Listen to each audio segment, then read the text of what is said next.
Think about the last time you walked through a world-class museum. You saw the gold, the statues, the history. It's all so organized, right? Well, forget what you know, because there's another museum, a forbidden one, hidden right beneath your feet.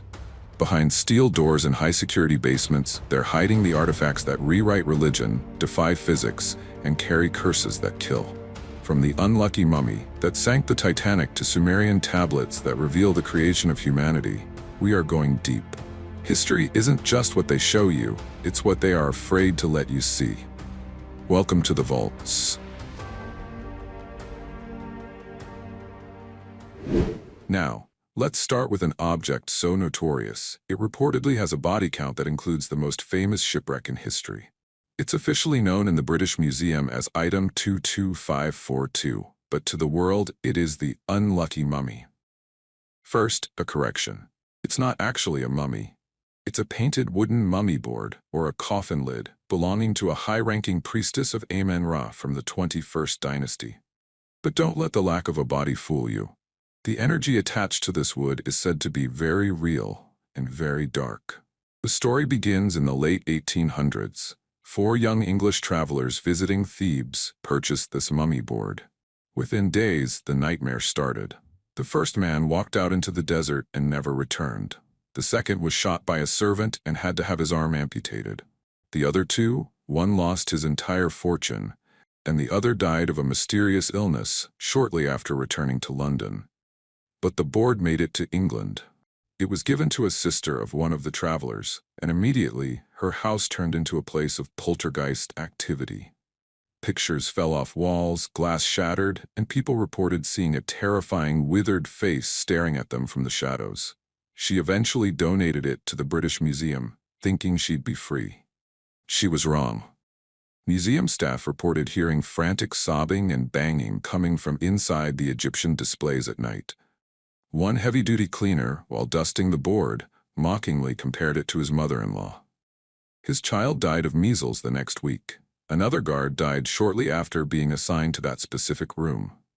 The legends even suggest the museum tried to sell it to a museum in New York to get rid of the bad luck. And how was it supposedly shipped? On a massive, unsinkable luxury liner called the Titanic. While historians deny the board was actually on the ship, the legend persists because of a survivor who claimed a passenger was smuggling it in a crate. Today, if you go to the British Museum, you can see the board, but many people believe what's on display is a replica. The original, according to internal rumors, is locked in a high-security basement away from the public gaze, because the museum can no longer ignore the accidents that happen whenever it's moved. Is it an ancient protection spell? Or just a string of impossible coincidences? Either way, it remains one of the few items the world is genuinely afraid to touch. If the unlucky mummy was a slow-burning curse, our next artifact is a lightning strike of pure, concentrated tragedy. We are talking about the Basano Vase, a 15th-century silver vessel that looks innocent enough, but has a reputation so lethal it is currently buried in an undisclosed location, hidden from human touch by the Italian police. The story starts in a small village in Italy, back in 1488. On her wedding night, a young bride was gifted this beautifully carved silver vase. She never made it to the next morning. She was found dead on the floor, clutching the vase to her chest. Before she took her last breath, she promised to return and seek her revenge. Now, you might think that's just local folklore, but the vase was passed down through her family, and every single person who accepted it died shortly after. It got so bad that the family finally boxed it up and hid it away. For nearly 500 years, the curse slept, until 1988. A man digging in his yard unearths a strange heavy box. Inside, he finds a silver vase, but there's a note tucked inside. It says, in faded ink, "Beware, this vase brings death." What did he do? He threw the note away and sold the vase to a local pharmacist. 3 months later, the pharmacist was dead. The family sold the vase to a prominent surgeon. He didn't believe in curses, until he died 2 months later at the age of 37. Next, an archaeologist bought it to study its 15th-century craftsmanship. He died of a mysterious infection within weeks. The pattern was undeniable. By the time the fourth owner died, the local community was in a state of panic. The last family who owned it tried to throw it out the window, but it reportedly hit a policeman on the head. When they tried to give it to a museum, the museum refused to take it. They said the spiritual tax was too high. Eventually, the authorities had seen enough. According to reports, the Italian police took the vase, placed it in a lead-lined box, and buried it in a secret location, possibly an abandoned cemetery or a deep vault, with a strict order that it must never, ever be dug up again. Why is it hidden? Because unlike a painting or a statue, the Basano Vase doesn't just sit there. It seems to actively hunt the person who claims to own it. It is a reminder that some ancient treasures aren't meant to be found. They were buried for a reason. If you go to the Smithsonian or the Louvre, you'll see artifacts protected by glass to keep them safe from us. But our fourth item, the DYBBUK box, is locked away to keep us safe from it. This isn't just a piece of haunted furniture. It is a wine cabinet that reportedly functions as a prison for a DYBBUK, a restless, often malicious spirit from Jewish folklore. The modern nightmare began in 2001 when a restoration artist named Kevin Mannis bought the box at an estate sale in Portland. The previous owner was a 103-year-old Holocaust survivor who had brought the box from Poland. Her family gave Mannis a chilling warning: never, under any circumstances, open this box. Of course, curiosity is a dangerous thing. Mannis opened it. Inside, he found two 1920s pennies, a lock of blonde hair, a lock of black hair, and a small golden wine goblet. But as soon as the seal was broken, the air in his shop changed. That very day, his mother suffered a stroke. His employees began smelling the scent of jasmine flowers mixed with rotting ammonia. And then came the shadows. Mannis and subsequent owners reported the same terrifying vision: a black, shadow-like figure with sunken eyes lurking in the corner of their bedrooms. They suffered from extreme nightmares, unexplained bruises, and a sudden, crushing sense of depression. One owner even reported that all the light bulbs in his house shattered simultaneously when he tried to pray near the box. The box eventually gained worldwide fame when it was put on eBay with a detailed warning of its history.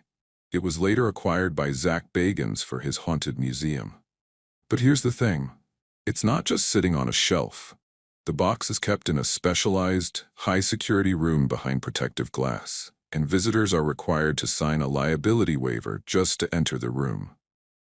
Many museums of traditional archaeology refuse to even acknowledge its existence. Why? Because they can't categorize it. It's not just wood and silver, it's a biological and spiritual hazard. In 2018, world-renowned singer Post Malone reportedly touched the box, or at least the person holding it, and immediately suffered a string of life-threatening events: a plane emergency, a car crash, and a home invasion. Whether it's a collective hallucination or a genuine ancient prison, the DYBBUK box remains under 24-hour surveillance, locked behind layers of ritual protection and modern security. It's a chilling reminder that some things are better left sealed, and some boxes should never, ever be opened. Now let's look at something a bit more intimate. If you've ever watched a period drama about the Borgias or the Roman Empire, you've seen them: the poison rings. To a casual observer, they look like oversized, ornate pieces of jewelry, masterpieces of gold and gemstones. But behind a tiny hidden hinge lies a secret compartment designed for one thing only: assassination. These weren't just props for movies. They were the ultimate weapon of the elite for over 2,000 years. The concept originated in ancient Asia and the Middle East, but it reached its lethal peak in Renaissance Italy. Imagine a royal banquet. The wine is flowing, the music is loud, a subtle flick of a finger over a goblet, a microscopic amount of arsenic or hemlock falls into the drink, and by sunrise, a rival to the throne is dead from natural causes. But why does the public rarely see the truly dangerous ones?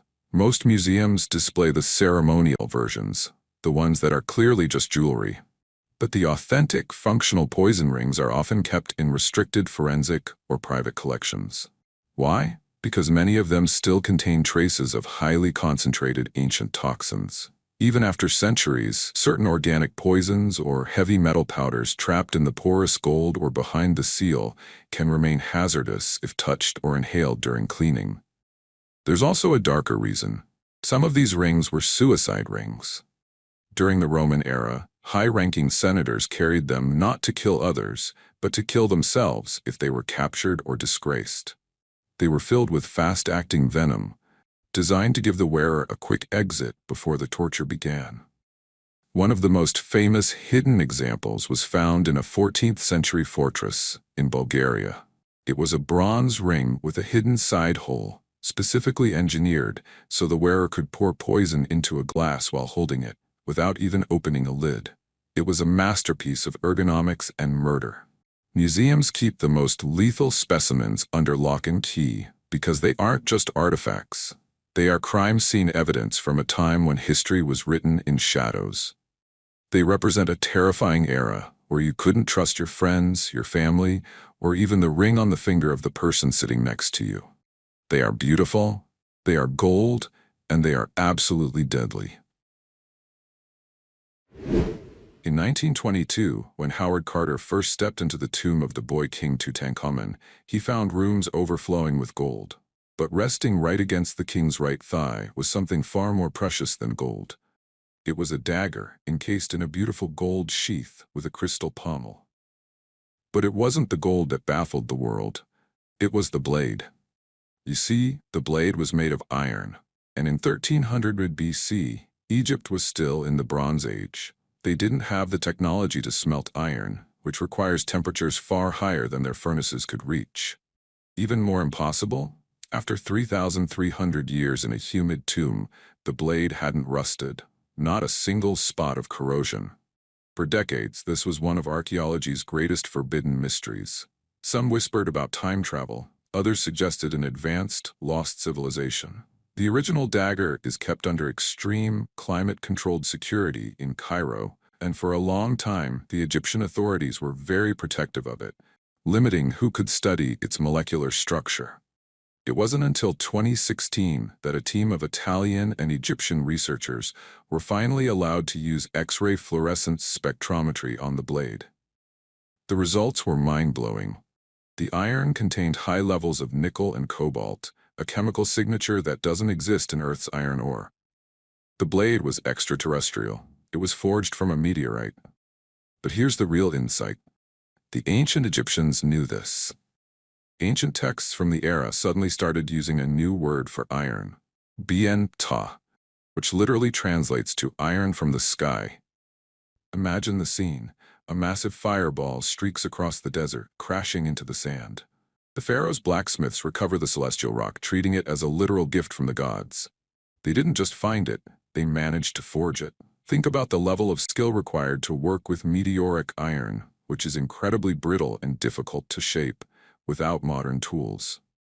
This dagger represents a lost space-age technology from the Bronze Age. The original is so fragile and valuable that it almost never leaves Egypt. When you see King Tut exhibits traveling the world, you are almost always looking at a high-end replica. The iron from the sky remains locked away, a silent witness to a time when humanity reached out and touched the stars, long before we ever built a rocket. Imagine you're out for a walk in the year 1936. You're in London, Texas, not England, just a quiet spot near Red Creek. You stumble upon a strange-looking rock with a piece of wood sticking out of it. You take it home, crack it open with a chisel, and your jaw drops. Inside that rock, which geologists say is at least 140 million years old, is a fully formed, man-made iron hammer. This is the London hammer, and it shouldn't exist. According to mainstream history, humans didn't start making tools like this until maybe 10,000 years ago. But the rock surrounding this hammer dates back to the Cretaceous period, the age of the dinosaurs. This is what researchers call an out-of-place artifact, or an oopart. For decades, it has been the ultimate weapon for those who believe that a high-tech civilization existed long before us, or that time travelers left a souvenir behind. But why is it rarely shown in major scientific museums? Why isn't it sitting next to the T-Rex at the Smithsonian? Because the London hammer is a scientific nightmare. In the 1980s, the hammer was analyzed at the Battelle Memorial Institute. The results were shocking. The metal head is 96.6% iron, 2.6% chlorine, and 0.74% sulfur. Here's the kicker. It's made of high-purity iron without any bubbles or impurities, a quality that is incredibly difficult to achieve even with modern smelting. And just like Tutankhamun's dagger, this 140-million-year-old hammer has never rusted since it was found. Creationists and forbidden history enthusiasts argue that the hammer proves the rock formed quickly around the tool, perhaps during a global cataclysm. Geologists, on the other hand, argue that soluble minerals could have hardened around a 19th-century miner's hammer, making it look ancient. But here is the mystery: the wooden handle. It wasn't just stuck in the rock, it has partially turned into coal, a process called carbonization that usually takes millions of years under immense pressure. Today, the London hammer is kept in a small, private museum in Texas, far from the eyes of mainstream academia. Major institutions refuse to display it because it creates more questions than they are willing to answer. Is it a hoax, a geological fluke, or is it proof that someone was walking the earth building tools while the dinosaurs were still rulers of the planet? Until a major museum puts it under a modern electron microscope for the world to see, it remains a forbidden piece of our past. Imagine being an archaeologist and finding an object so strange, so specific, that even after 200 years of study, you still have absolutely no idea what it is. Since the 1700s, over 100 of these mysterious objects have been dug up across Europe.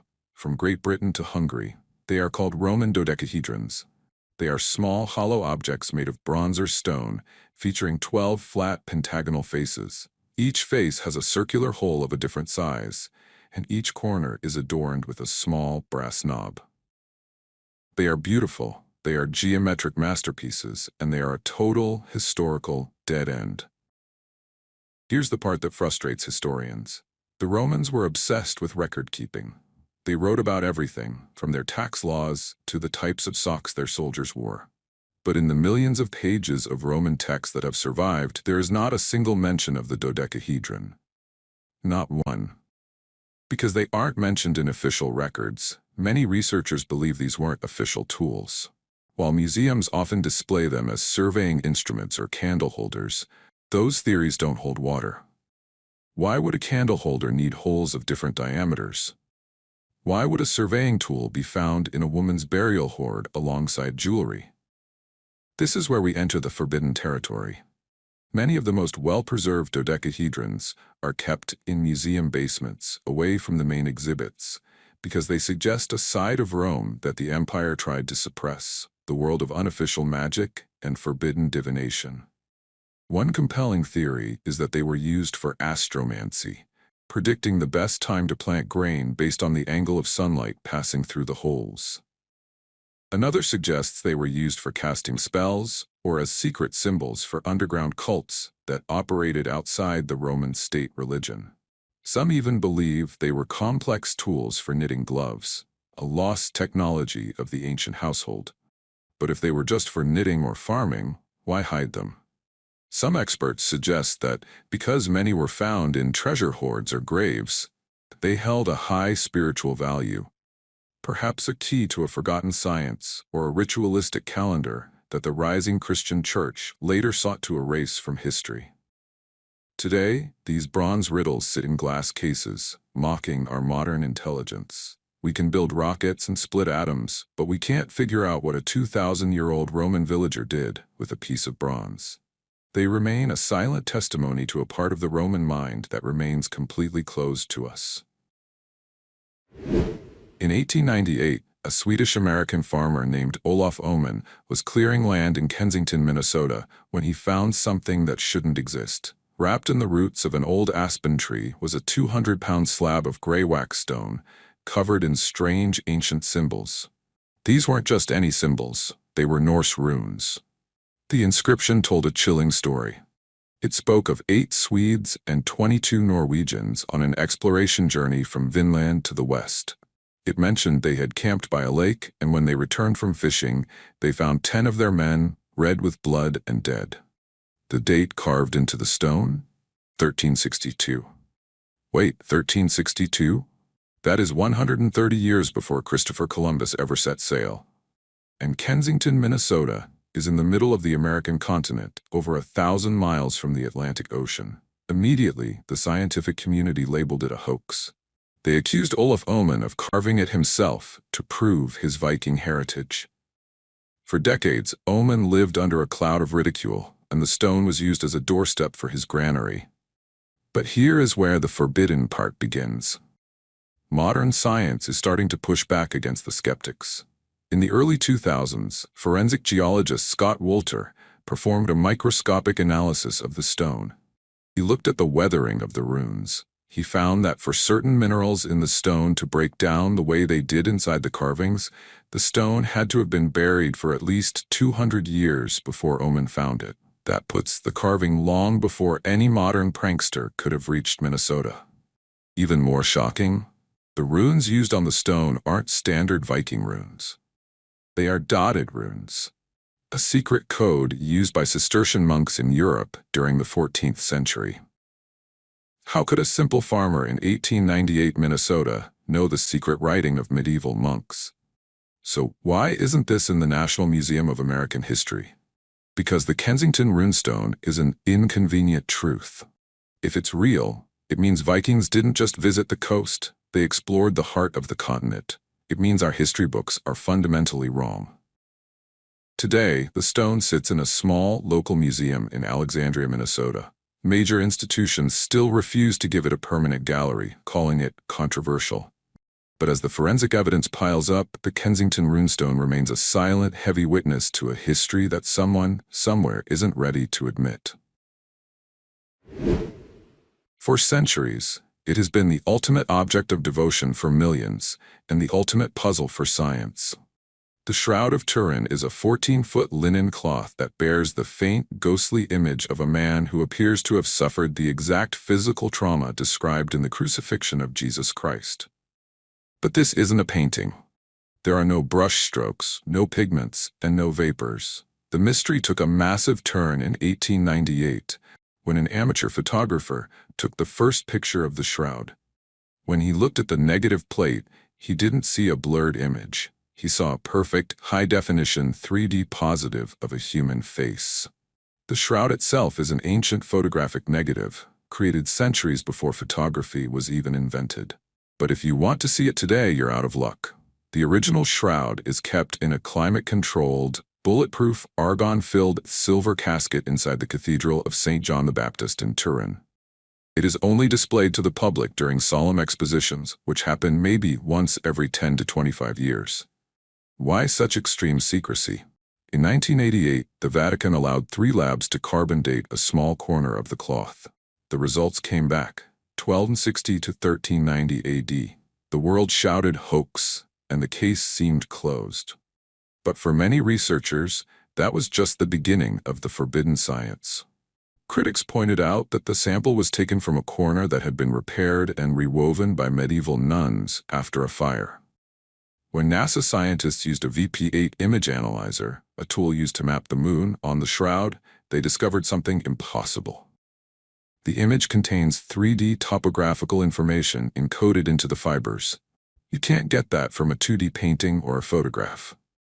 Furthermore, forensic pathologists found real type AB bloodstains containing high levels of bilirubin, a chemical produced in the body during extreme physical trauma. Most chillingly, the image is only on the very surface of the fibers, just 200 nanometers thick. It's as if a momentary massive burst of high-energy radiation, a literal flash of light, scorched the image onto the linen. Is it a medieval masterpiece of deception, or is it a snapshot of a miraculous event that science isn't ready to explain? The Vatican remains the silent guardian, keeping the original cloth in darkness, protecting it from the light of the world and the scrutiny of those who wish to prove it or disprove it once and for all. In 1947, a Bedouin shepherd was looking for a lost goat in the cliffs of Qumran near the Dead Sea. He threw a rock into a cave, heard the sound of breaking pottery, and stumbled upon a discovery that would change history. hundreds of ancient manuscripts hidden in clay jars for 2,000 years. These are the Dead Sea Scrolls. They contain the oldest known copies of the Hebrew Bible, written on parchment and papyrus. But here is what the museums don't always tell you. If you visit the Shrine of the Book in Jerusalem, you aren't looking at the real scrolls. You are looking at high-quality facsimiles. The originals are kept in a dark, oxygen-free, climate-controlled vault that looks more like a high-tech laboratory than a museum. Why? Because these 2,000-year-old skins are so fragile that a single flash from a tourist's camera or a slight change in humidity could turn them into dust in seconds. They are living artifacts that require constant medical-grade attention. But there's a deeper reason for the secrecy that has fueled decades of debate. For a long time, only a tiny international team of elite scholars was allowed to see the scrolls. Thousands of fragments remained unpublished for over 40 years. Why the delay? Rumors spread that the scrolls contained forbidden information, texts that contradicted modern church doctrines, or spoke of a war of the sons of light against the sons of darkness in ways that were too radical for the public. One of the most mysterious is the copper scroll. Unlike the others made of leather, this one is pure copper. It's a literal treasure map, listing 64 secret locations where massive amounts of gold and silver were hidden from the Roman army. To this day, the treasure has never been found, and many believe the locations are coded in a way that only a specific bloodline can understand. Then there are the Enochian fragments, texts that describe the Watchers, fallen angels who descended to Earth and created a race of giants. These stories were left out of the official Bible, but they are right there in the scrolls, hidden in the dark. Today, Google and the Israel Museum have digitized many of them, but the physical reality of the scrolls remains a guarded secret. They are a time capsule of a world in chaos, holding secrets about our spiritual past that are still being decoded, one microscopic fragment at a time. For thousands of years, humanity has hunted for it. It is the gold-plated wooden chest that, according to the Bible, held the original stone tablets of the Ten Commandments. But the Ark wasn't just a container. It was described as a weapon of terrifying power, something that could part rivers, level city walls, and strike men dead with a single touch. Since the Babylonians destroyed Jerusalem in 587 BC, the Ark has been lost to history. Or has it? If you travel to the ancient city of Aksum in Ethiopia, you will find a small, unremarkable building called the Chapel of the Tablet. Inside, the Orthodox Church of Ethiopia claims the actual original Ark of the Covenant is kept under 24-hour guard. But here's the catch. No one, not even the patriarch of the church, not even the president of the country, is allowed to see it. Only one person can enter that room. The guardian of the Ark. He is a monk, chosen for life. Once he enters the chapel, he never leaves its grounds until the day he dies. He spends his life in prayer, guarding a secret that the rest of the world is dying to know. Why such extreme isolation? Why won't they just show a photo to prove it's real? Some researchers who have managed to speak with former guardians claim these monks often develop cataracts and mysterious skin ailments shortly after taking the job. This has led to a forbidden scientific theory. Could the Ark be an ancient technological device? Some suggest it functioned like a massive electrical capacitor, or even a radioactive power source. In the Bible, the high priests had to wear special breastplates and bells when approaching the Ark, almost like primitive hazmat suits. When tourists or journalists try to get too close to the chapel, they are met by armed guards and a wall of silence. In 2020, during the conflict in the Tigray region, reports surfaced that soldiers tried to storm the chapel to take the Ark. The local people formed a human shield, hundreds of them dying to protect a chest they had never even seen. Is it a 3,000-year-old relic of God? Is it an ancient piece of lost technology? Or is it an empty box that holds the faith of an entire nation? As long as the guardian stands at that door, the Ark of the Covenant remains the ultimate forbidden artifact, a treasure that the world is simply not allowed to touch. If there is one place on Earth where archaeology and geopolitics collide with explosive force, it is the Temple Mount in Jerusalem. To Jews, it is the site of the First and Second Temples. To Muslims, it is the Al-Aqsa compound. But beneath the stone plazas lies a labyrinth of tunnels and chambers that haven't been officially mapped in centuries. In the late 1990s, a massive construction project was undertaken to create a new underground mosque in an area known as Solomon's Stables. Thousands of tons of ancient, archaeologically rich soil were simply trucked out and dumped into the nearby Kidron Valley like common trash. To historians, this was a catastrophe. To others, it was a deliberate attempt to erase the physical evidence of the First Temple. But then came the sifting project. Volunteers began meticulously combing through that dumped soil, and what they found was staggering. They uncovered tiny clay seals, called bullae, bearing the names of officials mentioned directly in the Bible. They found ancient coins, Babylonian arrowheads from the siege of Jerusalem, and ritual stone vessels. So why aren't these artifacts in a permanent world touring exhibit? Because every stone found here is a political hand grenade. The most forbidden artifacts are the ones still buried deep beneath the mount. Rumors persist of secret tunnels leading to a chamber that might house the lost treasures of the Second Temple, or even the Ark itself. But the Waqf, the Islamic trust that manages the site, strictly forbids any archaeological excavation beneath the surface. Even a simple ground-penetrating radar scan can lead to riots and international diplomatic crises. In 1996, when Israel opened a small exit for a tourist tunnel near the mount, it triggered 3 days of violent clashes. Imagine what would happen if a major discovery, like a foundation stone of the First Temple, was officially announced. It could change the sovereignty of the entire city. Because of this, many of the most significant finds from the Temple Mount are kept in high-security, undisclosed warehouses.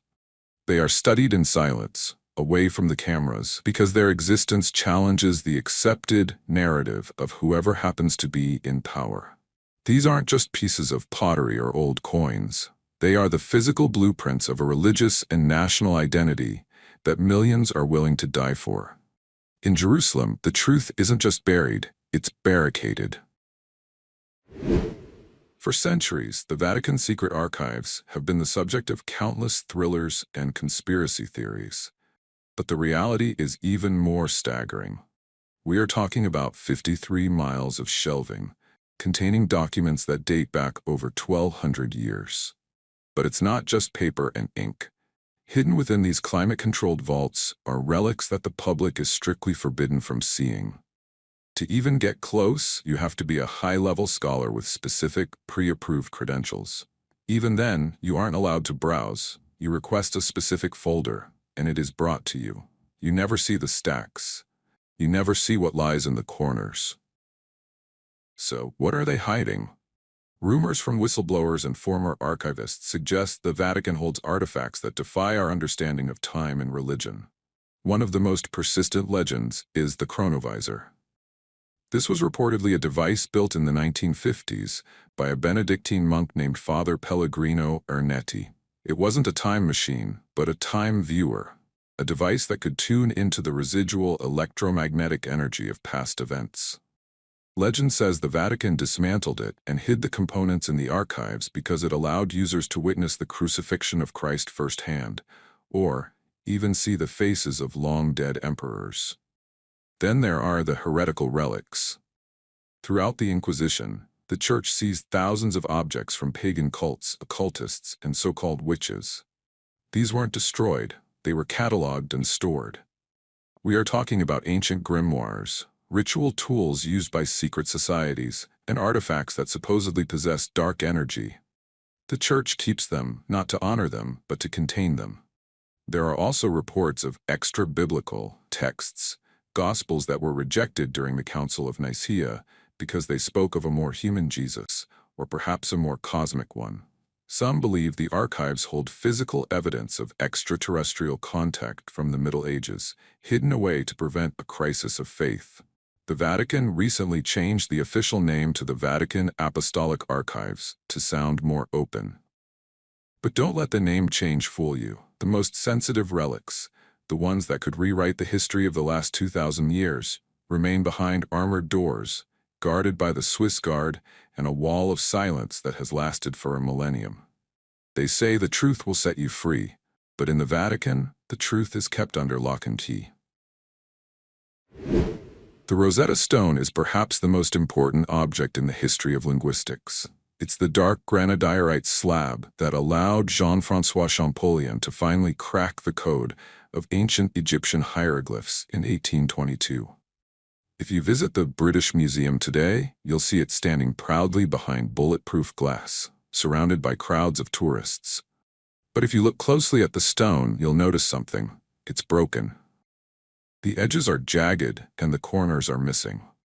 So, where are the rest of the fragments? Official history tells us that the stone was found by French soldiers in 1799, already damaged. But behind the scenes, in the high-security restoration labs and private archives, there is a much more forbidden conversation. Some experts believe that significant fragments of the stone were recovered alongside the main slab, but were never officially catalogued or displayed. Why hide a few pieces of rock? Because of what might be written on them. The Rosetta Stone we see today is only about 1/3 of the original stela. It's a decree issued by King Ptolemy Foth, written in 3 scripts: hieroglyphic, demotic, and ancient Greek. But scholars who have studied the missing sections of the text believe the lost fragments might contain sensitive political information. Details about local Egyptian revolts and the brutal ways the Greek-Egyptian government suppressed the native population. There are also rumors that some fragments were misplaced or sold into private collections during the chaotic handover between the French and the British in 1801. These missing pieces are the holy grail for linguists. They likely contain the full context of the decree, and perhaps even more clues about the transition from ancient Egyptian religion to the Greek era. The British Museum keeps the extra fragments, the ones that didn't fit the main display, in climate-controlled storage crates. They are considered too fragile for travel and too incomplete for the public. But critics argue that keeping these pieces hidden prevents a full, transparent translation of our history. Are these fragments just dust and rubble? Or do they hold the final sentences of a story that someone wanted to keep unfinished? The Rosetta Stone on display is a miracle of translation, but the fragments in the basement are a reminder that the full truth of the ancient world is still scattered, hidden, and waiting to be pieced back together. It is the face of ancient Egypt, 11 kilograms of solid gold inlaid with lapis lazuli, turquoise, and obsidian. When Howard Carter first saw it in 1925, he described it as an effigy of the young king, beautiful and beyond words. But here is the forbidden reality.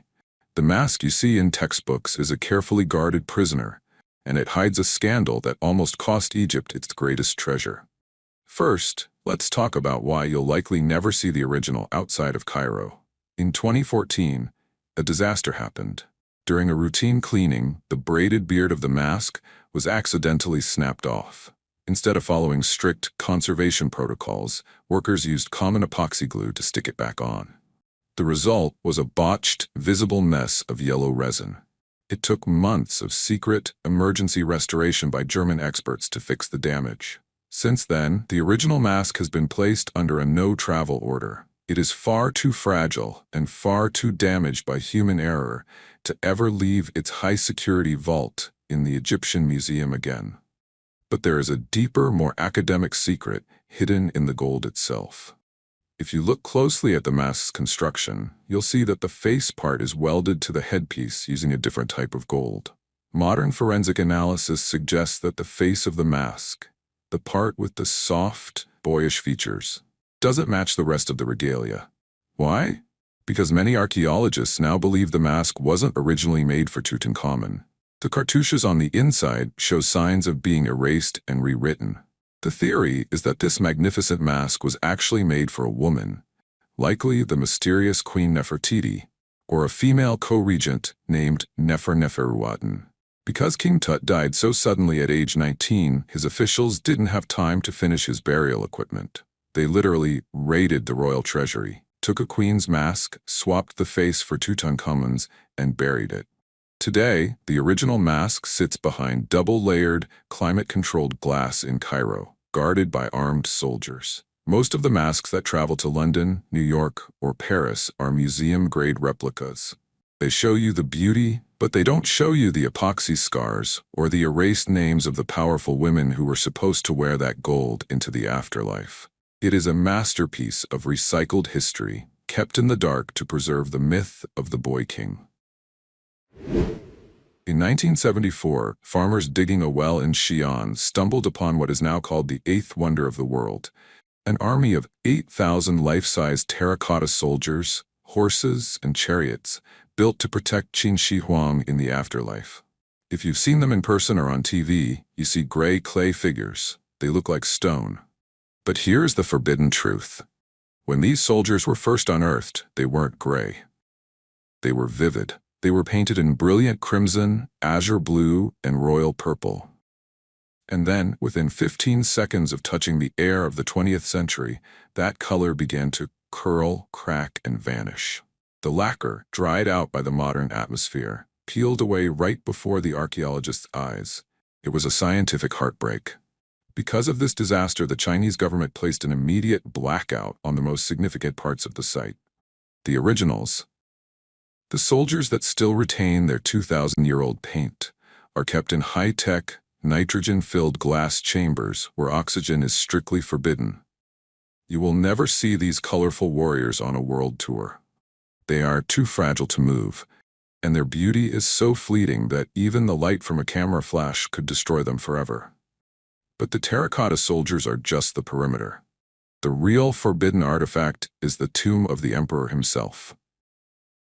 It sits under a massive pyramid of earth, and for 50 years, the authorities have refused to open it. Why? Official reports say they are waiting for better preservation technology, but ancient texts by the historian Sima Qian offer a more terrifying reason. He claimed the tomb is a miniature map of the empire, with rivers of flowing liquid mercury and mechanical crossbows set to fire at anyone who enters. Modern soil tests around the mound have confirmed unnaturally high levels of mercury, 100 times higher than normal. The tomb is a toxic, booby-trapped time capsule. The original army stays in the dark, and the emperor remains undisturbed, guarded by a poisonous moat that the world isn't ready to cross. What we see in museums is just the lobby of a palace that is far more colorful and far more deadly than they want us to know. The Moai of Easter Island are global icons. Nearly 1,000 of these massive stone heads and bodies litter the landscape of Rapa Nui. We've all seen the pictures. But if you visit the British Museum or the Musée de l'Homme in Paris, you'll find fragments of Moai that tell a much darker, more forbidden story than the ones left on the island. For centuries, the biggest mystery was, how did a Stone Age civilization move 80-ton statues miles across rugged volcanic terrain? Local legend says the statues walked. Mainstream science laughed at this for 100 years, calling it a myth. But recent forbidden archaeology using fragments found in the soil suggests the legends were literally true. By analyzing the broken bases of statues that never made it to their pedestals, researchers found a specific pattern of wear and tear. These fragments show that the Moai were engineered with a D-shaped base, allowing them to be rocked back and forth with ropes, literally walking them upright. The fragments prove a level of structural engineering and physics that shouldn't have existed in such an isolated society. But there is an even more guarded secret: the eyes and the rongo fragments. When the statues were first carved, they weren't blind. Fragments found in the sand reveal that the Moai once had eyes made of white coral and pupils of red scoria. They looked alive.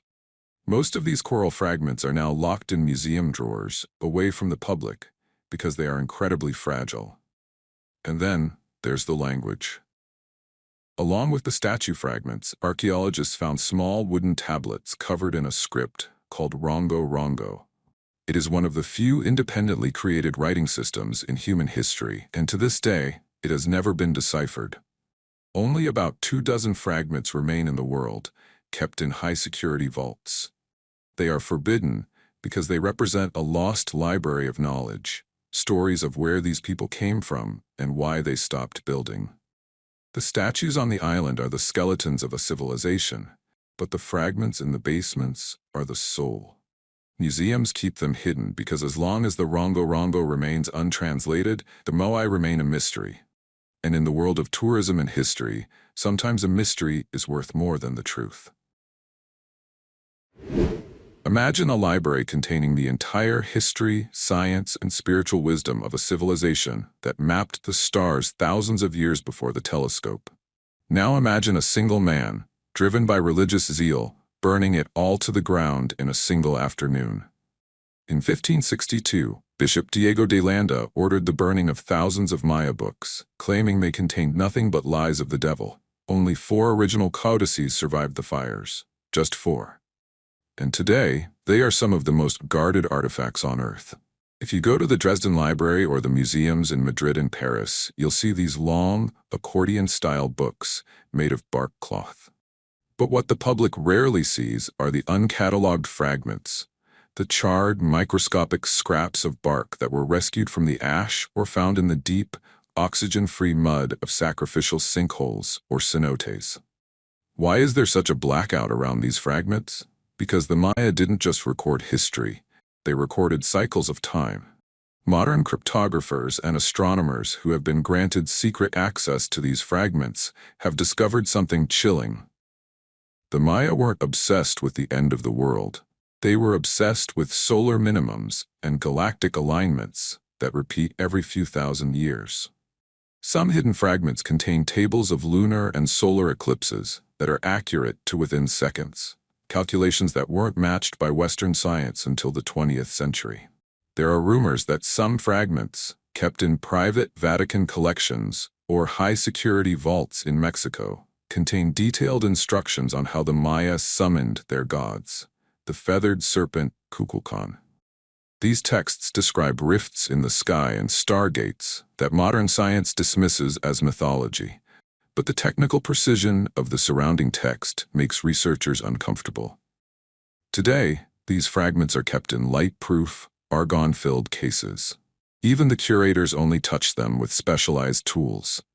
They are forbidden, not because they are cursed, but because they prove that the Maya saw the universe in a way we are only beginning to understand. Every tiny, burnt fragment is a piece of a cosmic puzzle that was almost erased from human memory forever. In 1924, a young girl named Anna Mitchell-Hedges was exploring a collapsed altar in the lost Maya city of Lubantun when she found something that would haunt her for the rest of her 100-year life. It was a life-sized human skull, carved from a single block of clear quartz crystal. But this wasn't just any carving. It was anatomically perfect, featuring a detached, movable jaw. For decades, this artifact, often called the Skull of Doom, has been the centerpiece of forbidden archaeology. Why? Because according to modern crystal experts, the skull shouldn't exist. Quartz is an incredibly hard material. To carve it into such a complex shape without shattering it would require modern diamond-tip tools and high-speed lasers. Yet, under microscopic analysis, the Mitchell-Hedges skull shows absolutely no tool marks. No scratches, no signs of grinding. It is as if it was rubbed into shape with sand and water over a period of 300 years. Or, as some believe, shaped by a technology we no longer understand. But here is the blackout part. In 1970, the skull was taken to the Hewlett-Packard laboratories for testing. The scientists there were baffled. They discovered that the skull was carved against the natural axis of the crystal. In modern manufacturing, if you try to cut quartz against its axis, the vibration will cause it to explode. The HP engineers famously said, "This thing just shouldn't be." So why is it kept in a private vault and rarely shown in mainstream museums like the Smithsonian? Because the skull behaves like an ancient computer. It has internal light pipe channels and prisms that act as lenses. If you place a light source beneath it, the eye sockets glow with a terrifying intensity. People who have spent time near the skull report vivid hallucinations, hearing chanting voices, and experiencing spontaneous physical healings. Mainstream museums label it a 19th-century European fake, claiming it was made with jeweler's wheels.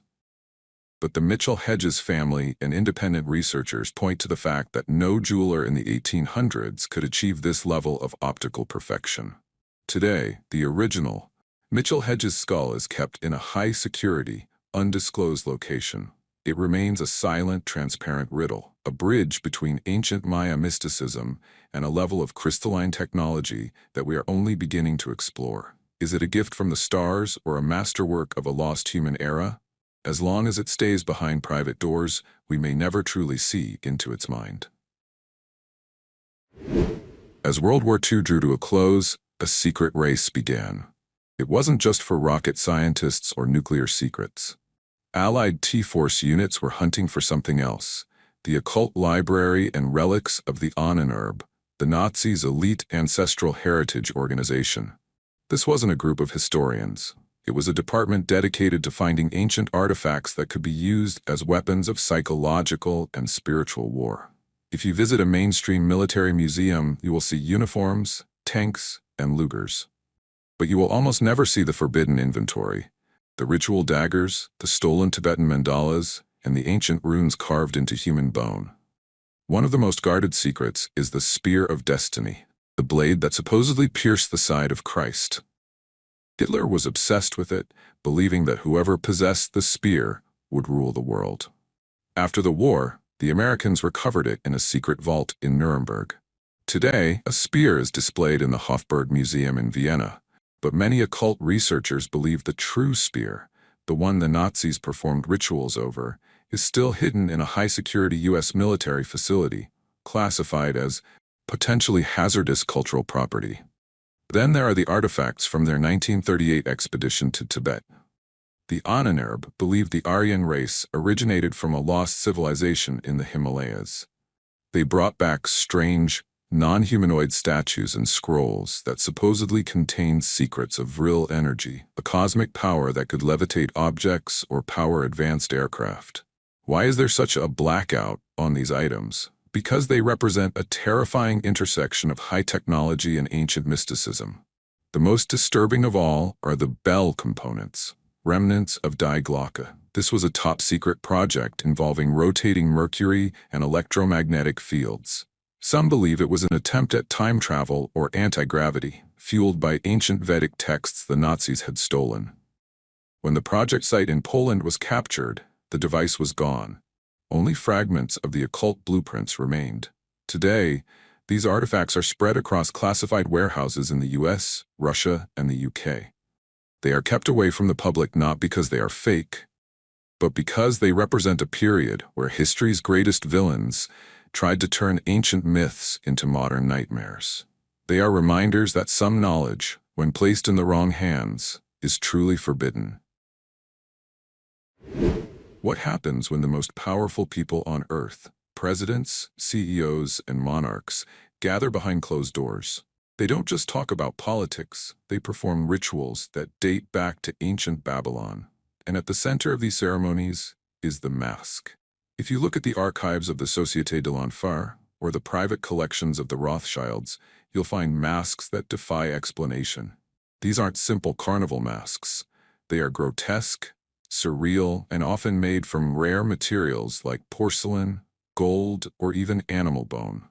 The most famous leak of this world happened in 1972, at a surrealist ball hosted by Marie-Helene de Rothschild. The photos showed guests wearing giant stag heads with real antlers and birdcage masks.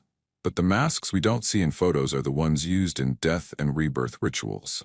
In societies like Skull and Bones at Yale or the Bohemian Grove in California, the mask serves a chilling psychological purpose: de-individualization. When a world leader puts on a mask, they cease to be a public servant. They become part of a collective, a shadow self that is above the law and outside of history. Why are these masks kept in private vaults and never displayed in public museums? Because the mask is a legal and spiritual loophole. In many of these societies, a person wearing a mask is technically not there. This allows them to perform oaths of loyalty to the group that override their oaths to their country. Some leaked fragments of these masks, recovered from estate sales or secret auctions, show symbols that mainstream historians refuse to touch. References to the great architect or entities like Moloch. These masks aren't just costumes. They are spiritual technology designed to bridge the gap between the human and the divine, or the demonic. Mainstream science calls it theatrical roleplay. But if it's just a game, why are these artifacts guarded by private security forces more intense than the Secret Service? Why is the original owl mask of the Bohemian Grove kept in a light-proof underground bunker? Because the mask holds the power of the shadow, and as long as the elite keep their faces hidden, they remain the invisible architects of our world. In the world of the forbidden, there is a saying, words have power. But for the creators of the occult grimoires, words were literal keys to other dimensions. These aren't storybooks, they are technical manuals for the supernatural. From the Lesser Key of Solomon to the Grand Grimoire, these texts claim to offer the reader something no king or army could: the ability to command entities beyond our world. If you visit the British Library or the Bibliothèque Nationale in Paris, you might see a digitized version or a safe, modern reprint. But the original, medieval manuscripts, they are kept in restricted access vaults, often under 24-hour climate control and biometric security. Why? It's not just to prevent theft. Many of these ancient grimoires are physically toxic. Throughout the Middle Ages, some scribes mixed their ink with heavy metals, arsenic, or even biological fluids to consecrate the book. Touching the original pages with bare hands could lead to skin irritation, hallucinations, or slow poisoning. But the psychological fear is even greater. The Grand Grimoire, also known as the Red Dragon, is said to be kept in the Vatican's most secure vault. Legend says it was written in 1512 and contains a ritual to summon a high-ranking entity to make a deal for eternal wealth or power. The Church has never officially confirmed its existence, yet researchers have found references to it in internal Inquisition documents for centuries. Then there is the Voynich manuscript, a book written in an entirely unknown language with drawings of plants that don't exist on Earth. For 100 years, the world's best codebreakers, including those from the FBI and NSA, have failed to translate a single sentence. It's kept at Yale University, but only a handful of people are allowed to touch the vellum pages. Is it a hoax, a lost medical text, or a coded message from another intelligence? Mainstream science calls these books superstition, but if they are just fairy tales, why are the originals guarded like nuclear launch codes? Why do archivists report a sense of oppressive energy in the rooms where they are stored? These grimoires are the fossilized remains of a time when humanity tried to hack the laws of reality, and even today, we are too afraid to read what they found. Over 150 years ago, archaeologists in modern-day Iraq began unearthing hundreds of thousands of clay tablets covered in cuneiform, the world's oldest writing. Most of them are mundane, tax records, recipes, and school lessons. But a specific group of these tablets, known as the Enuma Elish and the Atrahasis, tells a story that has been kept in the shadows of mainstream academia for decades. If you go to the British Museum, you'll see the famous Flood tablet. But what they don't prominently display are the thousands of fragments that describe the Anunnaki, beings who descended from heaven to earth. Why is there a blackout on so many of these translations? Because they contain a version of human origins that challenges every religious and evolutionary textbook. These tablets describe a time, 450,000 years ago, when these gods manipulated the genetics of early hominids to create a worker race. They don't speak in myths, they speak in technical terms about clay and breath, that modern geneticists say sound eerily like DNA manipulation and in vitro fertilization. The most forbidden of all is the Sumerian king list. One version of this stone prism lists kings who reigned for tens of thousands of years each. Mainstream scholars call it poetic exaggeration. But if the rest of the tablet correctly identifies cities and kings we know are real, why would the authors lie about the dates? Today it is estimated that nearly 90% of recovered Sumerian tablets remain untranslated. They sit in the basements of museums in London, Berlin, and Baghdad, restricted from public view. Critics argue that the delay isn't just due to a lack of scholars, but a fear of what the full translation will reveal, that our gods were actually advanced visitors and our history is far older and more artificial than we are being told. These tablets are the literal foundation of human memory. And as long as they remain unread in the dark, we are a species with amnesia, living in a world built on secrets written in clay. For over 100 years, a strange pattern has emerged in local newspapers across America and Europe. Headlines from the late 1800s repeatedly scream, "Giant skeletons found in Ohio," or 7-foot human remains uncovered in Wisconsin. These weren't tabloid stories. They were documented reports by doctors, judges, and town officials. But if you go to a major natural history museum today, you won't find a single one. Why? The forbidden history of giants points to a massive cover-up, often linked to the Smithsonian Institution. According to hundreds of historical accounts, when these massive skeletons, some reaching 9 to 12 feet tall, were found in ancient burial mounds, representatives from the Smithsonian would arrive, collect the remains for study, and they would never be seen again. Why hide the existence of giants? Because they break the theory of evolution and the accepted timeline of human migration. These skeletons often feature double rows of teeth and elongated skulls, suggesting a completely different branch of humanity that existed alongside or even before us. In 2014, a satirical news story about the Smithsonian destroying thousands of giant skeletons went viral. While the story was a hoax, the reaction was real. Thousands of people came forward with family records and local archives, proving that these bones were once a reality.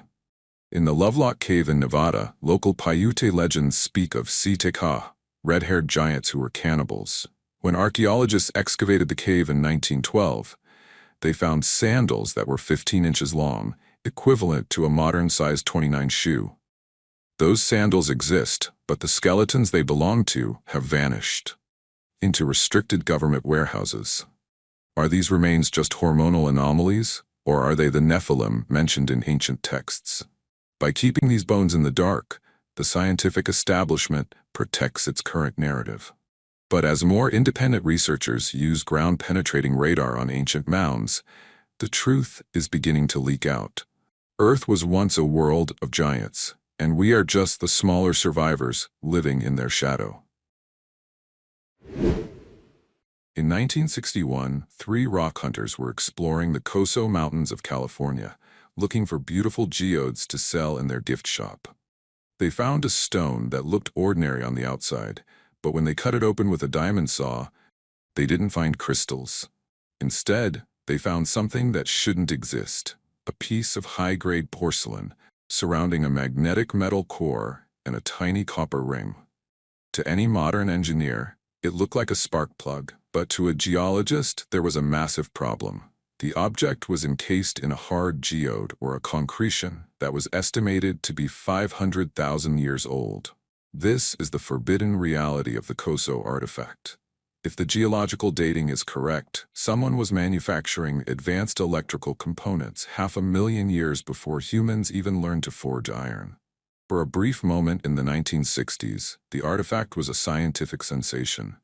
Initial X-ray analysis showed a tiny spring or a metallic coil inside the porcelain, the exact structure of a modern combustion engine part. But then, as it often happens with out-of-place artifacts, the blackout began. Mainstream science quickly moved to dismiss it. They claimed it was just a 1920s champion spark plug that had somehow fallen into a crack in the ground and been covered by a fast-forming shell of minerals. They called it industrial trash that had been misidentified by amateurs. But here's where the mystery deepens. The original artifact, the physical evidence that could be tested with 21st century technology, has vanished. After the 1960s, the original discoverers passed away, and the artifact was sold into a private collection. It has never been seen in public since. No museum would take it, and no laboratory was allowed to perform a definitive carbon dating test on the surrounding material. Why is the Coso artifact so dangerous? Because it hints at a cyclic history. The idea that advanced human civilizations have risen and fallen many times before. If a 1920s spark plug can look like a 500,000-year-old relic, then what else are we misdating? Or more terrifyingly, if it wasn't a spark plug, what kind of ancient energy were our ancestors harnessing in the California mountains? Today, we only have the grainy X-rays and the testimonies of those who held it. The Coso Artifact remains a ghost in the machine of history, a silent reminder that our ancestors might have been much more electric than we are willing to admit. History is not a straight line. It's a mystery waiting to be reassembled. These forbidden artifacts remind us that the truth isn't lost. It's just waiting for someone brave enough to look behind the curtain. Keep questioning, because the past is far more electric than we were told.